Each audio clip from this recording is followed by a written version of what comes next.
क्या जुम्मा और ईद एक साथ आ जाना हुक्मरानों के ऊपर भारी होता है? तो मैं आपको क्लियर कर देता हूँ। ये जो मिथ है, इसके पीछे का कॉन्सेप्ट तो मैं आपको आखिरी में सुनाऊंगा, लेकिन आप सल्लल्लाहु अलैहि वसल्लम की एक हदीस भी है कि आप सल्लल्लाहु अलैहि वसल्लम के दौर में भी ईद और जुम्मा एक साथ आ गया था।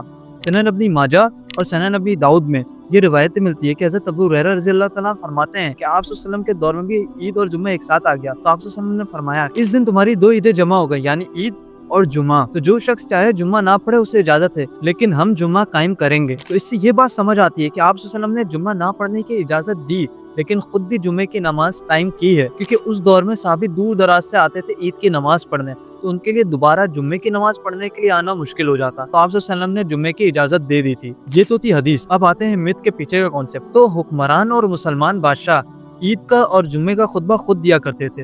ईद और जुम्मे के खुतबे के बाद अक्सर मुसलमान हुक्मरान मुसलमानों की फरियादें सुना करते थे, तो उसके लिए उनको आवाम के बीच में आना होता था और उनके ऊपर हमले के खदशे बढ़ जाते थे। तो बहुत सारे वाकयात ऐसे भी हैं कि हुक्मरानों के ऊपर पब्लिक प्लेसेस के ऊपर हमला हुआ, क्योंकि गैदरिंग के ऊपर हमले आवर को आसानी हो जाती थी हुक्मरानों के ऊपर हमला करने की। तो इस कॉन्सेप्ट के ऊपर कहा जाता है कि हुक्मरानों के ऊपर ईद और जुम्मा एक साथ बहुत ज्यादा भारी हो जाता है।